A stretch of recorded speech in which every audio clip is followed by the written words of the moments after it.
I have literally almost gotten shot in my house. My neighbor, and he was shooting straight up right into my house. So there are bullet holes right straight into my house. And when I woke up, I'm like, what the? I came down the stairs, there are clear holes coming through the front of my house. I'm like, okay, those are bullets. Yeah, I pay almost $5,000 a month for the house. Wow. And your parents and your grandparents are worried about you moving here, where there's no guns. Right. We used to call it the American dream, but now I believe it's the Dubai dream. Yeah. We think happiness comes from a new Material bag things. or Instagram. a new, likes and views and all of that. I bought my very first Chanel bag, and I was really unsatisfied. You know, I've got a 10-year-old car. My husband is begging me to sell it. I don't want to sell it. Is someone from India or Pakistan like, hello, this is Dubai, please? You're like, I don't think it is. How do you go from building a life in Houston to deciding the next chapter is now in Dubai? And more importantly, what do you see there that the rest of the world is missing? Today on Why Dubai, we're sitting down with Alycea Skye. She's built an entire wealth building ecosystem. She's a private jet broker, a real estate investor running Airbnb properties, the woman who has made over $1 million reselling sneakers in just 1 year, a credit repair company owner, a business funding consultant, and a financial mentor coaching other entrepreneurs. She's not keeping secrets. She's teaching what she knows. She's built a multi-7-figure empire by identifying opportunities, scaling fast, and then turning around to help other people do exactly the same. And now she's leaving it all to start fresh right here in Dubai this autumn. But this isn't a story about running away. This is a story about someone who survived a wake-up call and decided to rebuild on her own terms in a city that's designed for people with her vision. If you've ever experienced the moment that forced you to completely reimagine your life, or if you're curious about what's really drawing the ambitious entrepreneurs to Dubai right now, this conversation is for you. This is Alycea Skye. Let's talk Why Dubai. Alycea? Welcome. Hello, thank you. Thank you for coming on. Me. I've been really excited about having you on. We met briefly a few days ago, and now we're sitting here all together, which is amazing what a bit of networking can do in Dubai. So what I want to know is, who is Alycea Skye? All right. Well, thank you so much for having me, first of all. This place is so beautiful, so I'm very blessed for the opportunity to be here. A lot of people will see me, especially the Americans, like the people that maybe follow me or do business with me, and they're like, well, she runs all of these different businesses, but like, who actually is she, right? Like, where did all of this start? And sometimes I think when you're a business owner, people they see what you're doing now, but they don't see, what led up to it. And even just like jobs and things that I did when I was younger to learn about how to run a business, right? When I first started, I always worked, we'll take it back to New York when I was younger. So I'm originally from New York. I lived there my whole life up until college. I went to college in Tennessee. But growing up, I worked for business owners and just working in cafes and pizza places, restaurants and things like that. I started working when I was 14. I don't know why. I was just like, I wanted to be out of the house, right? And it was like nice making some money, I remember my first job, I worked at an Indian food restaurant and I was being paid $20 a day. So I would basically I would work all day and I was like serving tables and doing this. And when we're younger, like it kind of feels like a lot. And then you look back at it and it's like, oh my gosh, back then the dollar was different as well. But I used to work really hard for like little to no money. And then now after what I've, done with the sneakers and money in and out with like tenants and things like that and Airbnbs, it kind of puts into perspective that growing up, like money means something else when you're older, I guess. See, I think it's either in you or it's not. You know, you was working at 14. You've got that entrepreneurial mindset. You know, you've been a go-getter since the very start. Like a lot of people, and I think this is what's sad about this generation of kids, is they don't want to do the restaurant jobs anymore. They want to be an influencer straight away, or they want to be selling stuff on TikTok, or, you know, and it's like that hard grind is kind of gone, you know, and I think it's sad that no one, like my husband's first job was a milk float round. He used to deliver milk. Wow. Yeah. And no kid nowadays is going to do a milk float round because they're too proud. Yeah. So I feel like you're not going to hear many of these stories. Fast forward 20 years. Okay, what was your first job? Yeah. I was editing reels. Yeah, you know what I mean? My first After job college was or something. Yeah, my first job was selling stuff on TikTok or TikTok lives, or you know, it's such a different content. Yeah, it's such a different, like no one's working in supermarkets, no one's a waitress anymore, you know? Right. And it's crazy to think that like that's How kind times of have changed. Yeah, definitely, especially in like the Western countries. Yeah. UK, America, and all like places like that. Yeah. Kids just don't want to do it. They don't want to get out of bed and do a newspaper round. Well, saying that, there probably isn't a newspaper round anymore. It's all on your not. phone. It's all Isn't it? It's all online. gone. Right. It's nothing. No ice cream trucks or anything anymore. Like that. Yeah, it's crazy. So, what was your first like moment from being a teenager to like, okay, I've landed a really good job here. Yeah. And I'm going to take the ball by the horns and run with it. So I played lacrosse. Do you guys have lacrosse? No. No, but You know what I know it is? what it is. Yeah, Okay. I yeah. think I've seen it in like American Pie. Maybe they Oh, play it in that, don't they? They've got like the I think it is. the yeah. stick. Yeah, that's it. Yeah. Yep, exactly. Yeah. So so I played lacrosse. It's actually a Native American sport originally. And growing up I always played like basketball, volleyball, and lacrosse. But that was like my sport. I knew that I wanted to play in college. That was like my love, my passion. And I think that when we play sports, it makes us competitive for business. Like a lot of business owners you meet are like competitive and hustle and ambitious because you know it It's in their takes them nature. back. Yeah. So anyway, I played lacrosse in college. I always still worked in college. Like I was selling door to door. I loved that. It was actually super fun because I'm weird and I like to like knock on doors, talk to strangers and stuff. And it was nice to make, when I found that you could actually make a lot. It's a numbers game, right? So if you hit this many doors and you are getting, like we were getting, I remember it was $140 for an appointment to be set. I'm sorry, this was solar when I did solar door to door as well. So I'm like, okay, if I mean 2 appointments, that's a lot of money, right? And so like setting appointments for that, I really liked that. But just to take you back, so I played lacrosse. I went to college on a lacrosse scholarship. During college, I still kind of worked to put myself through college. And again, I like to spend. So it's like, I like to shop. And so I wanted extra money, of course. And it was just like natural for me to always have a job. So I sold the Verizon Fios door to door. And I started selling cars after that. So I was like, oh, I can sell anything. And so I started selling cars. While I was selling cars, one day a man came to me and he was like, pulled up in a Mercedes and he's like, you don't want to be selling cars for the rest of your life. Like cars really. And I'm like, I actually like it. It's quite, it's empowering. Like you're selling the second biggest item that someone's going to buy. And even now with the credit repair, I love seeing someone that can't buy a car, qualifying them and really coaching them and getting their credit fixed so that they can buy a car. So anyway, he's like, come work for me. I work for this big service disabled veteran owned and hub zone business. I'm like, what is that?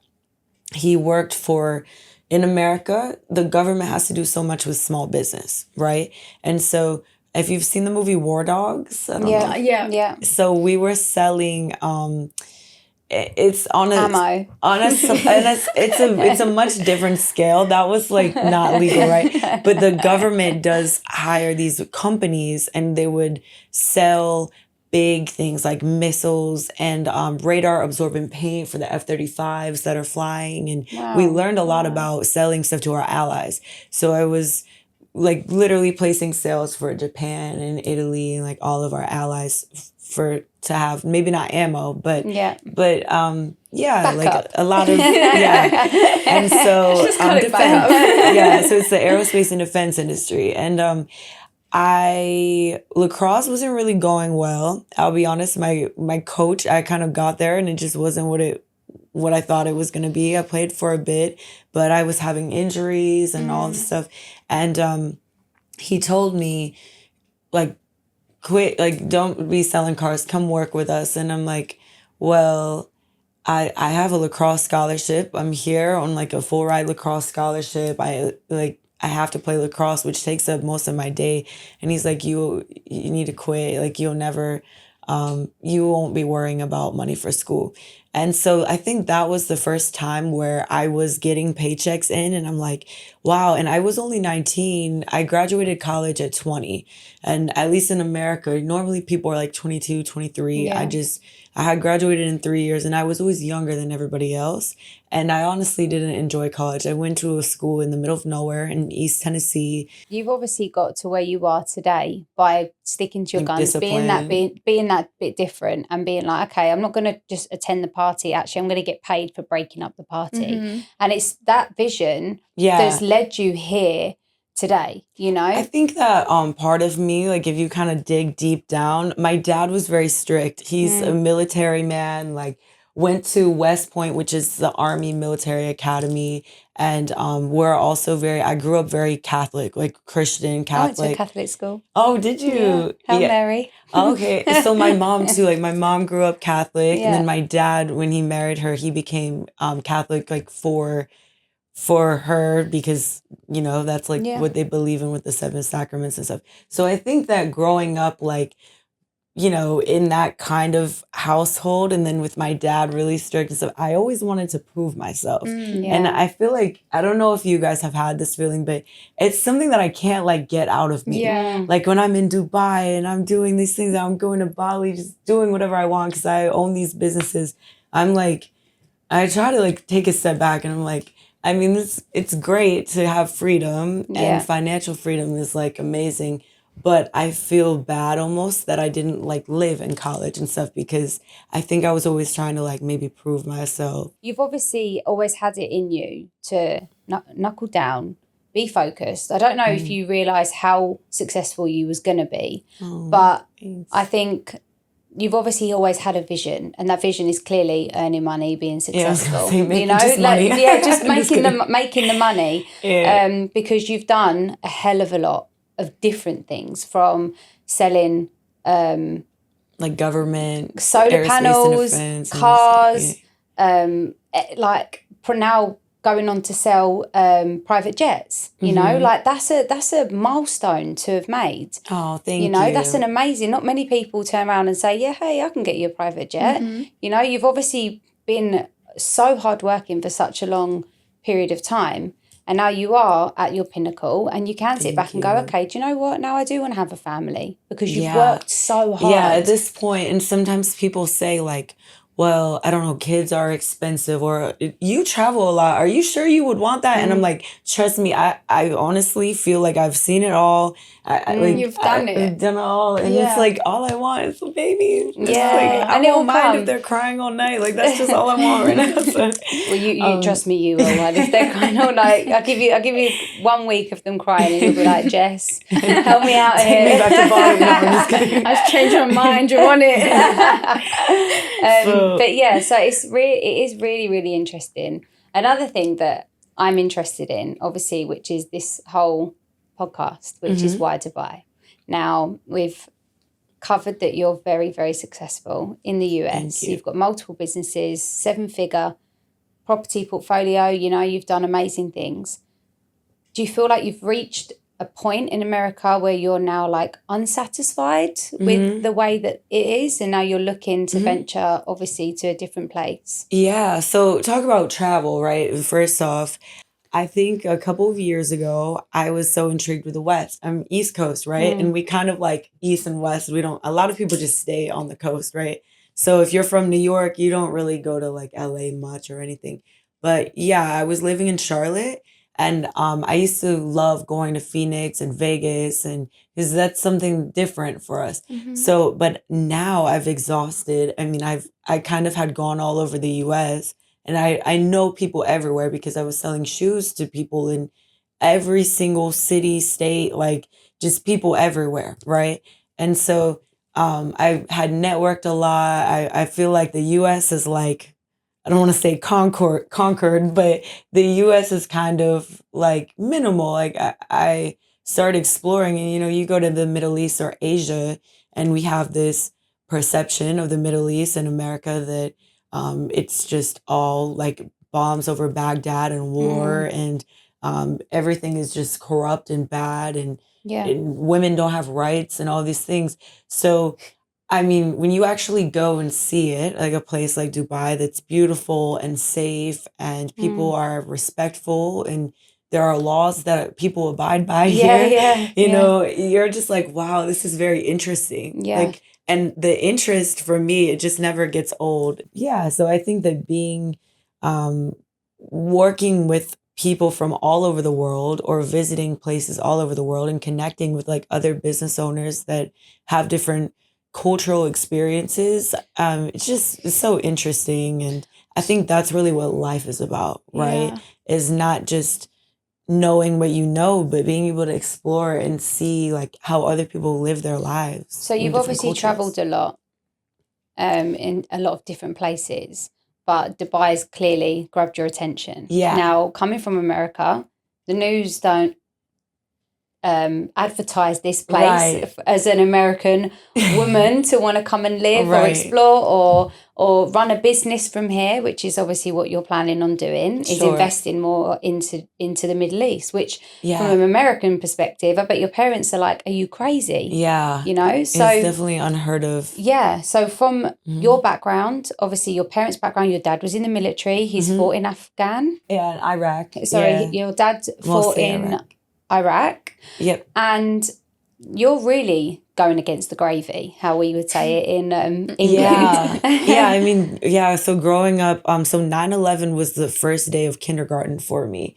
It was, and my birthday is September 15th. So I actually remember I was only 4, and after that, everyone kind of knew that like if you had military parents after 9/11, like they were going, right? And so my dad went to Iraq for a lot of my childhood when I was probably like 7, around like 7, 8. And I feel like my grandpa was in the army, and so he definitely, I mean, bless his heart, I love my grandpa, but sometimes he's like, why, what is this place, Dubai? Like, he's just like there, and they definitely worry about me, especially now with everything that's going on. And so I have to keep like actually literally showing them videos of like the how beach clubs is. and and like look how beautiful. I've showed my dad. But like I find it crazy, Donald Trump wouldn't just walk around a mall in America. He couldn't. He'd get attacked. Here, you've got Sheikh Mohammed chilling in Dubai Hills Mall the other day, or going up the escalators. That's how safe it is here. Wow. No one's got a gun. No one's got a knife. No one's going to... Like, the only things you would get told off for is for going against the law. Now, if you look at the law, just don't be exposed in public. Okay, I quite like that. I've got a daughter. She's 6 years old. I don't actually want her to wear mini skirts when she goes out when she's older. People twerking on top of cars. I don't want that. I don't know if y'all have seen Houston, but I don't want my kids seeing what's going on there. So again, okay, I'm quite happy about that. There are a lot of Arabic cultures that I don't agree with, but they also don't put it in your face. It is very Western here, and it's crazy because the Western culture has taken over a few of the rule changes. For instance, alcohol is now is available here in the UAE, whereas it never used to be. So again, they're adapting, but it's adapting in the right way because people are not abusing the system. Okay, you can go to a beach club, you can get an Aperol spritz, but it's very contained. So you can't drink in public. So you can drink in licensed areas, but you can't walk around the streets with a bottle of Heineken drinking around the streets. I like that. Which that's where crime happens. Exactly. People selling drugs and Yeah. doing drugs and Yeah. like outside of my house in Houston, I've actually seen people overdose all the time, and there's ambulances outside all the time. And it's like in a place like here, I'm sure they would get kicked out if the Yeah, Well, listen, definitely. people try it. Of course, they try it. People try to do it here. The rules Really? are always made to be broken, and there's always going to be that person that thinks they're that person who can break the rules, you know. But it doesn't last long, and the government are on it, and they get rid of these people, and they're gone. You know. So again, it's just I don't know how they do it, but they do it so well over here. You know, there's nowhere in the world that I've ever been. I run a lot. So there's nowhere in the world I've ever been where I can run in the evenings with my earphones in, not looking over my shoulder. Like, is there a man behind me? Like, is there any weirdos around? You know, it's genuinely safe. The communities are secure. They're managed by security. There's management. Cars driving around, it's gated, you can't get in or out. So you know if someone's in, it's because they're a guest of someone or their license plate, they've got their number. So when you're running around your community, the security know every single person that's in that community. Yeah. Wow. Now, how safe for a woman and the children to feel living somewhere like this? Yeah. I think as well, Netflix documentaries of you Americans have I mean, like, it's real.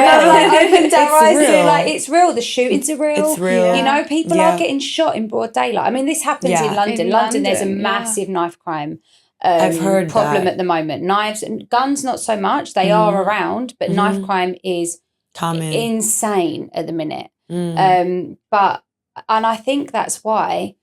Like, I've got a couple of American friends that have moved here. I've got a few real estate agents and stuff like that. And they're like, it's just not safe where we live. Yeah. And where is safe in the world? London's not safe. America's not safe. Paris is not safe, you know? That's like about Barcelona's it. not safe, you know? All of these like European cities that were a trend, they're ruined by drugs, alcohol, knife crime, gun crime, pickpockets, scammers. I mean, there are scammers here in Dubai as well. I'm not saying that this place is an absolute. Yeah. To be fair, here you probably get the worst you get is someone from India or Pakistan, like, hello, this is Dubai, please. You're like, I don't think it is. I actually had it. I think it's Do you know what I did? It's so obvious. Yeah, I had a scammer call me, and he was like, "Yeah, this is from Dubai police. Can you tell us your bank account details? Obviously, we want to check a suspicious activity." And I'm like, what did I do? I'm just a manager working in a studio. Like, what suspicious activity? And they actually had in the background, the walkie-talkie, whatever it's called, the actual police sound. Roger that. Wow. Yeah, roger that. And he was like, I'm sending an officer now to your house. And I'm like, okay. I remember you told me this. Yeah. You told me this. And I was actually like, okay, you know what? I'm more comfortable coming in your office and discuss it in person. He was like, no, I'm sending an officer now. And I was like, okay, do you know what? There's a police station next door. I'm going to go there. What's your name? I'm going to ask for you. I'm going to come visit you. And he was like, ding, ding, ding.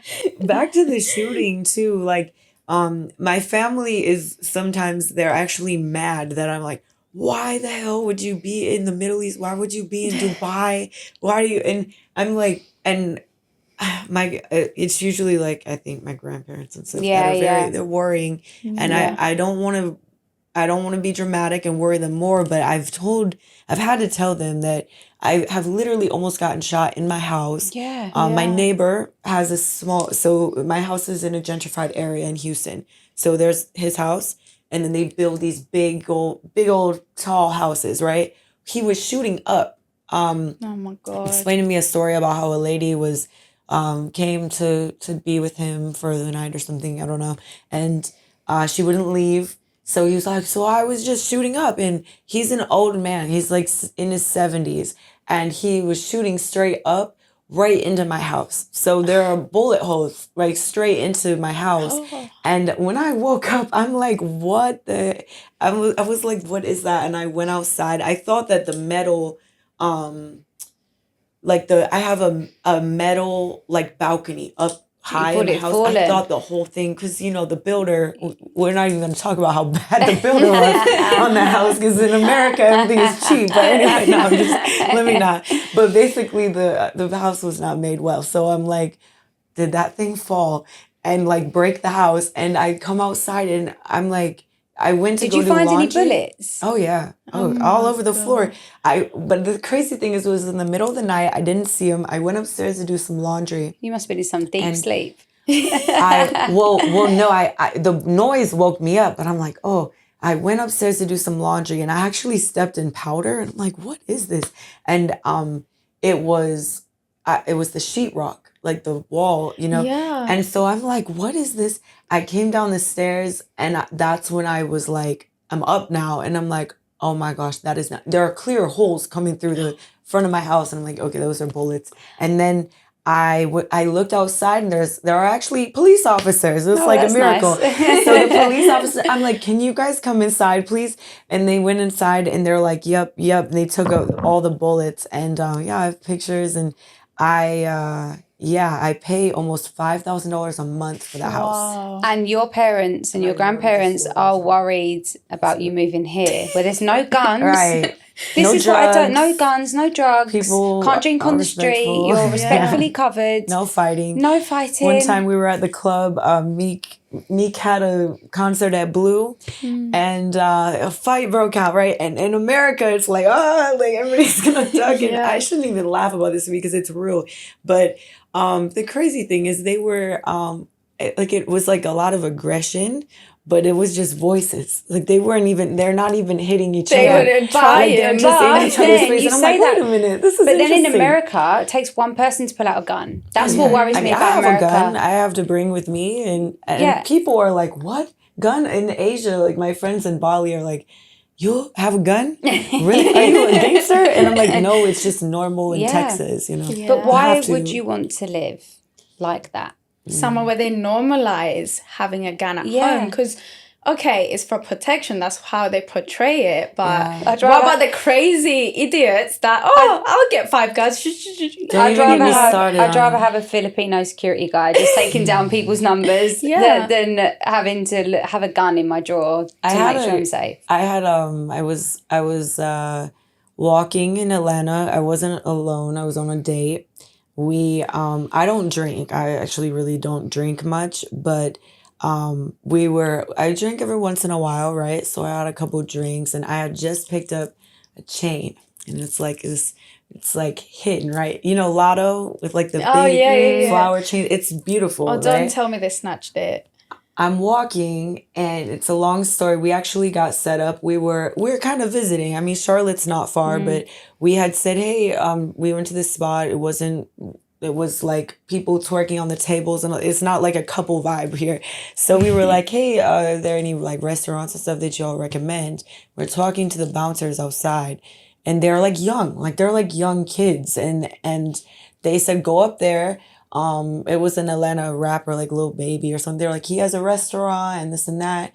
And we weren't in like a horrible area either, but we were walking, and when we saw it started getting darker, we're like, all right, maybe they're closed or something. Right when we turned around, like, I'm talking, my neck is being ripped back and forth. I have 2 guns to me to the front, God. 1 guy on my backside. So there's 3 people ripping me, and it had a big buckle. They could not get it off. And I'm like yelling, and I was trying to get it out, and they were just ripping me around. I had like, and it's a heavy chain too. So my back, I was having headaches for months after that. Gosh. But they were like screaming at me like, give us your chain, blah, blah, blah. And I'm like, okay, I look down, I'm like, I'm either getting shot or there's a road right here with cars, and people are just watching this happen. That's another thing in America. It's like, was that like the tipping point for you to leave? No, it was the bullets in my house. In your house, but when I'm just like in heels and a dress, and so my instinct was like, the best thing is to run into the street, and so I ran into the street, and they ran off, but they never got the chain. And then the guy that I was with, he had someone on him too, and his chain. So anyway, besides all the negativity, but I think Dubai is like, that would never happen. But what I think that's a really important message that you're putting out there. You know, we all work hard to have nice things, right? What's the point of having nice things if you can't wear them? And here, people, you get humbled really quickly. You know, you think your chain's big, the person sitting next to you's chain's even bigger. And that's what I love about it here. You're constantly being pushed. You're constantly surrounded by people that make you feel like you've got so much to learn, you know? To answer your question from earlier too, and not to cut you off, but compared to anywhere in the world, right? Yeah, I mean, Dubai is like the melting pot of that, right? Like you said, you're never going to be the richest person in Dubai. Like there are so many inspirational people coming from all over the world, and just culturally, even the businesses that people are running are interesting. And I mean, you just don't get that anywhere else. I will say America is motivating. You know, you go to like Miami or Vegas or New York, but just then like you any wear a big Rolex city, and you're scared to wear it. So I'm not, America's, of course, it's one of the best countries in the world. There's no doubt about it. But you've got to think, what are you doing it for? What is the end goal? We're only here once, you know. We've only got a very short time here. And I'm learning this a lot. I feel like I'm going to be mid-30s soon. And I think when you're like 21, 23, 24, 27, you're like, oh, I'm 20. Then you kind of like, you're creeping to the end of your 30s and then you're hitting 40. And then you're like, do you know what? I might not even have that again, you know? Am I going to make it to 80? Who knows, you know? So I've kind of really been reflecting on, okay, what am I doing? What's my purpose? And like I touched base on success, you know, like what does my success look like? And I feel like when I wrote down all of my notes on what genuinely makes me happy, Dubai was the only place that could fulfill. I mean, obviously I've got family in the UK and that's one thing that does break my heart. But from a selfish perspective with my children and my businesses, okay, where can I be safe, Dubai? Where can I generate loads of wealth, Dubai? Where can I give my kids a good education, Dubai? It's really not that expensive here, compared to, that's another farce. In America, people are like, so you choose to go to Dubai and just blow all of your money because it's the most expensive place in the world and this and that. Really not. Everywhere in America is more expensive than Dubai. And I've actually like really sat down and looked into things. And the real estate, like I would love to invest here. I've looked into it, and that is one of the things that kind of motivates me to come here, because it's not extremely far from the US like Asia, but it's doable to be here and still have maybe run it as an Airbnb or live here kind of back and forth in some sort of way.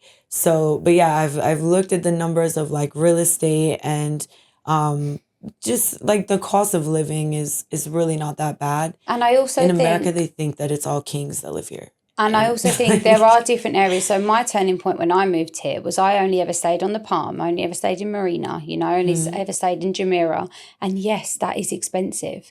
But actually, there are so many gorgeous communities, like half an hour out, which is where most of the expats live, the teachers, you know. A lot of people live in these little communities, like half an hour from, but again, who lives in Mayfair? Who lives in St. John's Wood? Who lives in Kensington, you know? Who lives in the heart of New York? You live on the outskirts a little bit, you know, because the central New York is really expensive. So I think when you live here and you get to know Dubai, there's cheap shops where you can buy your food. Viva is like my favourite place ever. It's like I can buy yogurts for like a dirham for the kids, you know, that's the cheaper shops. Yeah, even I went to Pilates yesterday at this gorgeous place. I'm very happy because for the first time my back is sore and everything. I woke up like that was worth it. But I mean, it was a gorgeous place. The instructor was great. It was beautiful. I networked. I met all kinds of people. A guy from Italy and like a girl from Syria. I've never met anybody from Syria before. And so you just like, the experience is so great here. And then the Pilates was like $15 or something, $20. Yeah, you know, it's so funny. One thing, like a secret about me, I don't say this ever publicly, but I need to start. My dream is to open up a Pilates studio. So I was thinking maybe Miami or something, but Dubai like doesn't Dubai, need another Pilates studio. that might be like our catchphrase when I open. We That's do the need hook. one, but yeah, I love Pilates. I've always wanted to. Yeah, I have these internet like the online businesses and the investments, and credit repair is nice because you can really change people's lives. And like you said, what are we doing really? Like you can be in it for the money and this and that, and then like or whatever, but like deep down, if you're not actually changing lives, making people happy, like actually just being like empowering, or like what are you feeling, Yeah. And so I want to open up an actual business, because going back to like the restaurant owners I used to work for and seeing them, I just always knew that like since I was like 14 years old, I knew I wanted to own some sort of business. So I went to business school and all of that. But yeah, I want to open a Pilates studio. So maybe here will be the place. And we would call it Not Another Pilates. Yeah. Not another one. Not Another Pilates Studio. That's actually a sick name. Yeah, that is And actually a really good name. I love like smoothies and all that. That's why I love going to Bali, because it's like Pilates, matcha, smoothies, all the things. So nice. And so here it's just like that. Only you've got the big city, you've got the desert, the city, the palm, the beach, and yeah, it's just beautiful. I wish that more Americans could witness this. Yeah. They need to see more, like in the Lamborghinis and the G-Wagons. It's just so inspiring to me. I think it's nice to see what people can do here. If there's an American watching, obviously, what would you tell them? What's your advice? Or how would you, a message that you want to put across? I'll give you an example, actually. Last night, it was like 3 a.m, and I had a client, potential client, he wants his credit fixed. And he's like, I saw you were in Thailand. I'm a fighter. I do Muay Thai or MMA. And I'm like, that's so cool.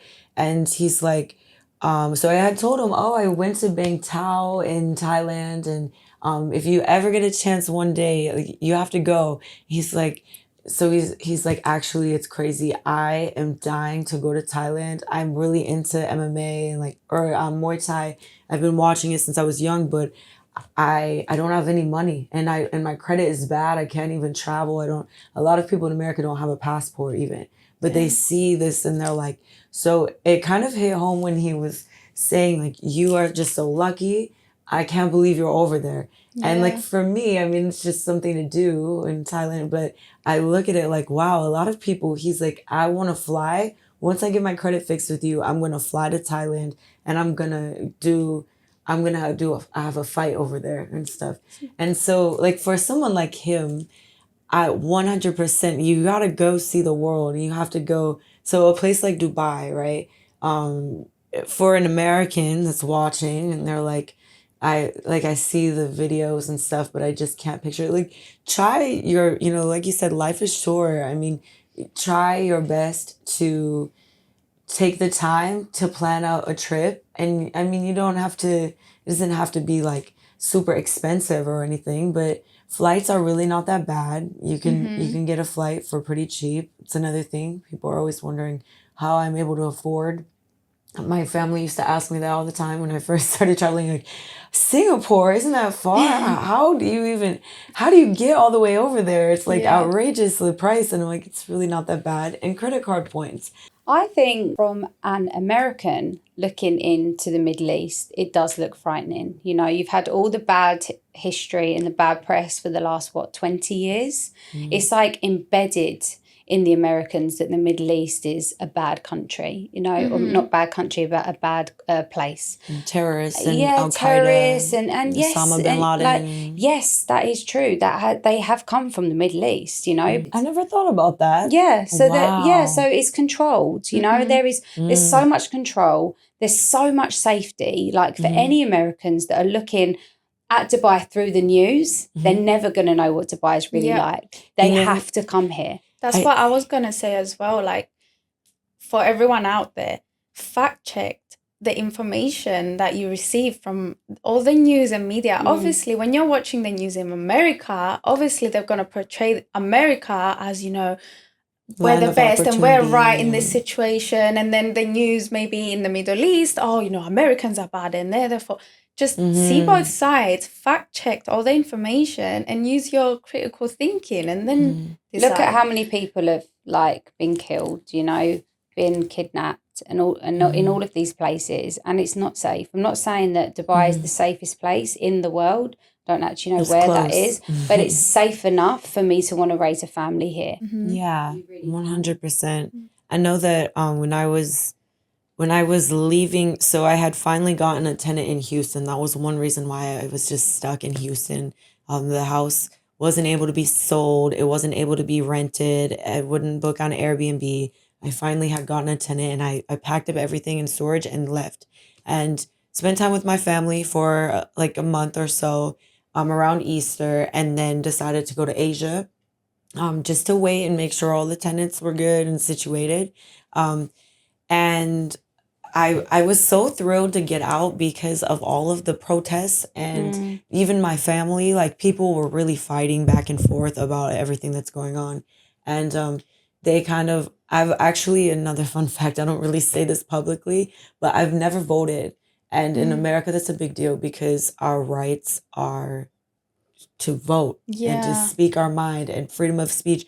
But I just don't vote because I have little opinions on different things, but I just don't like to really get into it. And my family is kind of like, why do you not watch the news? Like, did you not see this yesterday? And did you not? And so I had read something recently, and it was, if you want to hate the world, watch the news, and if you want to love it, travel it. Wow. And what a lovely saying. That is such a lovely message. And then I'm just sitting here in Thailand, and these people have like a hose and like a bucket, and they're like, and I'm just on my motorbike, like I love the world, like. And so I just, every time like I would go somewhere in Bali or Thailand or something, and you see the locals, even here, like you said, people just like happy. Like we think happiness comes from Material a new bag things. or Instagram. likes and views and all of that. Whereas they're happy because they've got a new, and again, that's okay, because I don't want to drive a rubbish car. I have multiple businesses because I want to earn loads of money. Yeah, but actually, you work hard for, but when you remove all of that, and then you are left with nothing, it's like, okay, and this is where I'm in this phase at the moment. Okay. What is I bought my very first Chanel bag, and I was really unsatisfied. Yeah, and I think it's because I'm detaching myself from earthly things. Yeah, materialistic and items. I'm really finding happiness in my children and freedom, and so now I want to generate loads of money to have freedom. Yes. So that's my purpose, and I will generate money for my kids so I can be more free with my children, especially now they're homeschooled. I want to travel the world with my kids and not have to worry about, I don't even want a house, I just want to be able to earn money and travel. Right. So that's kind of where I'm at the moment, like with... I'm going through the exact same thing.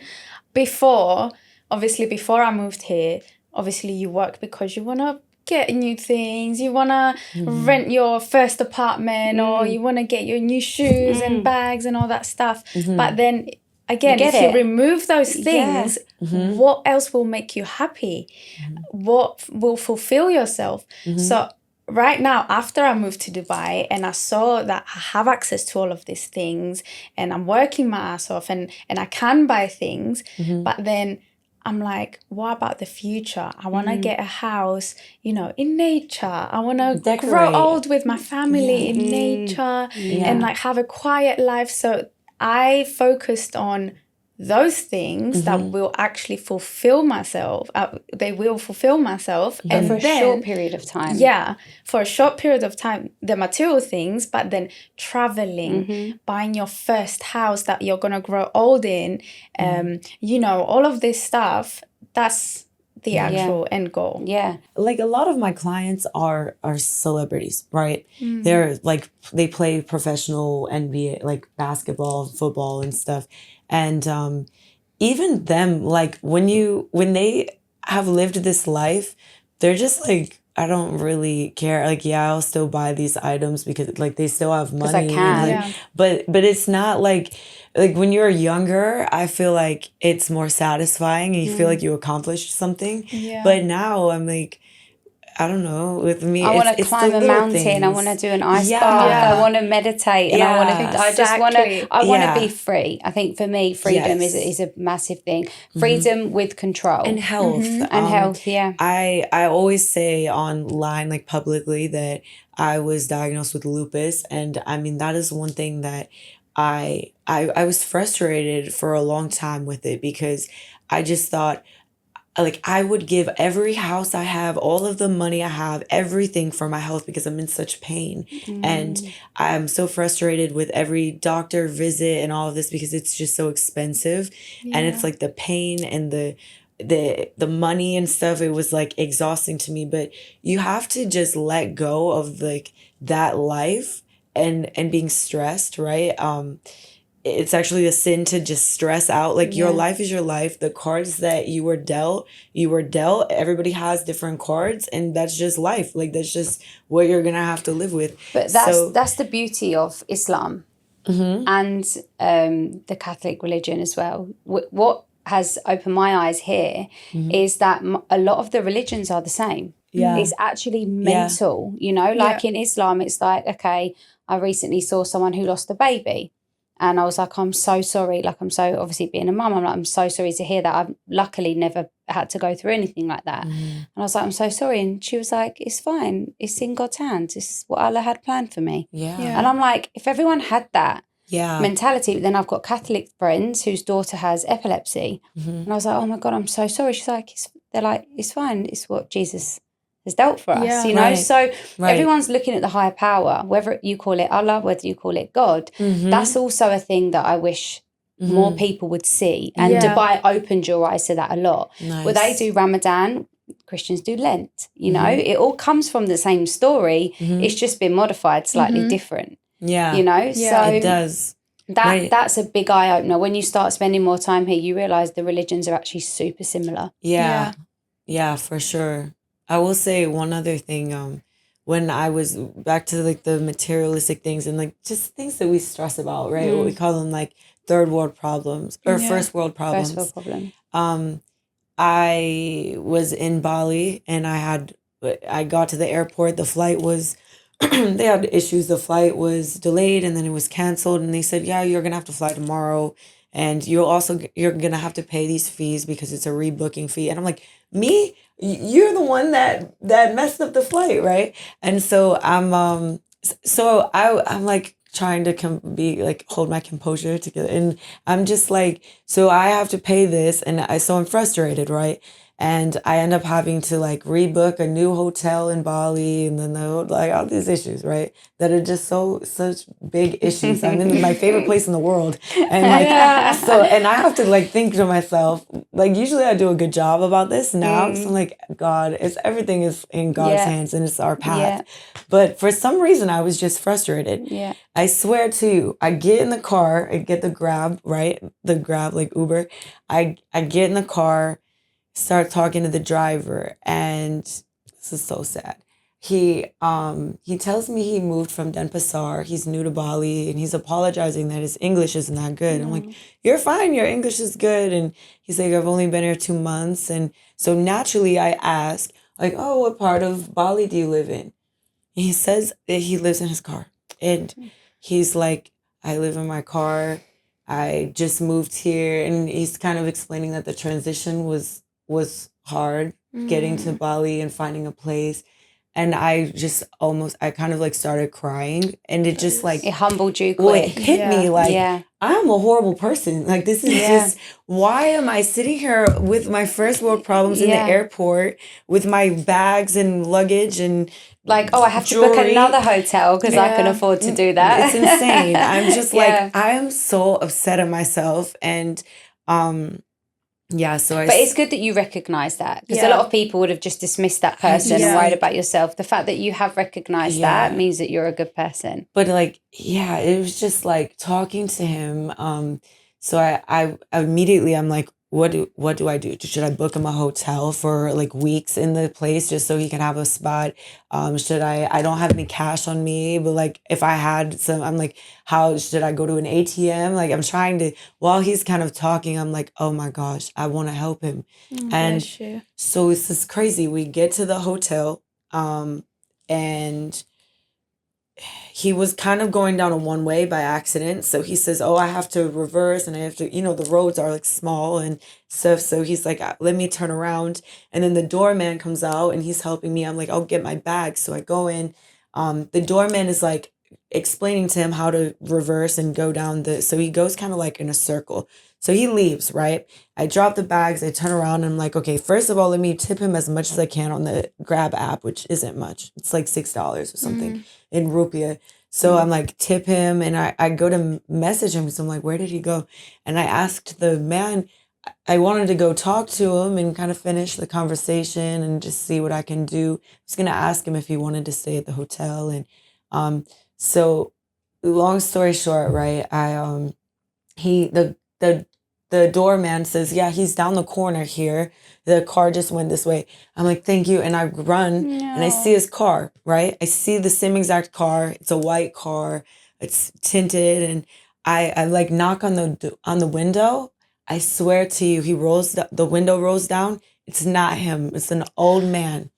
Like old man. It wasn't him. So you missed him. I don't know where he went, but that was the same car.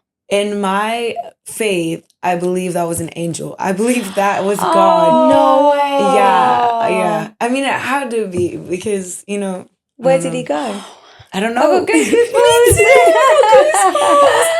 But what was the message that he sent you? Like just a message to say, check in, on how lucky you are. You think that was the message from the angel? Yeah, like chill out, Just, I don't know, but I mean, when we were driving too, we passed a parking lot because, the car was pretty nice. And when he said that, again, I feel horrible about this, but the American in me is like checking for pillows, right? Yeah. And so I'm like, I believed him, but the part of you is kind of like, just kind of like almost fighting it, right? Mm. And I had said something like, I forgot what I said, but it wasn't anything like questioning, but he basically jumped in and said, this is my boss's car.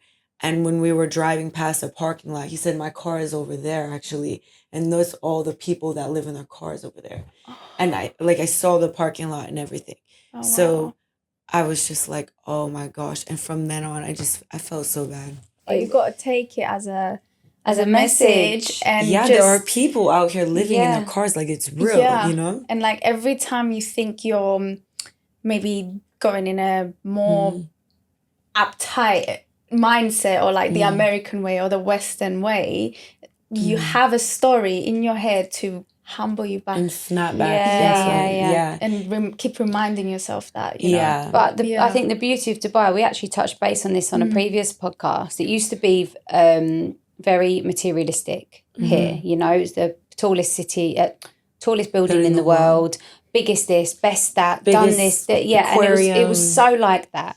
But what Dubai's actually noticed is a change in humanity, Those perfect influencers are not a vibe anymore. We all know that going online with no makeup, you get more interaction and more emotional attachment, right? Dubai now have looked at the bigger picture and gone, okay, do you know what? This isn't just a city full of businessmen and entrepreneurs. People actually want to bring their families here because they're safe. So they're actually building a lot of communities now that are full of wellness. There's a lot of ice bath communities. There's a lot of running clubs. There's a lot. So that I feel like I've noticed, and I've only been here 3 years, I've noticed a shift in the mindset of the people that live in here. The beach clubs, of course, they're going to always be busy. But the amount of running clubs that are here now is insane, isn't it? You go Kite Beach 6 a.m. on a Saturday, you will see 1,000, 2,000 runners, and they're all healthy-minded people. That's one reason too why I feel like anywhere else in the world, this is the place. Of course, I love Bali, and it's similar in the sense, but the community, like the things that you can do, because it's nice being what did they say? 90% of the people here are expats or something? 92. Yeah.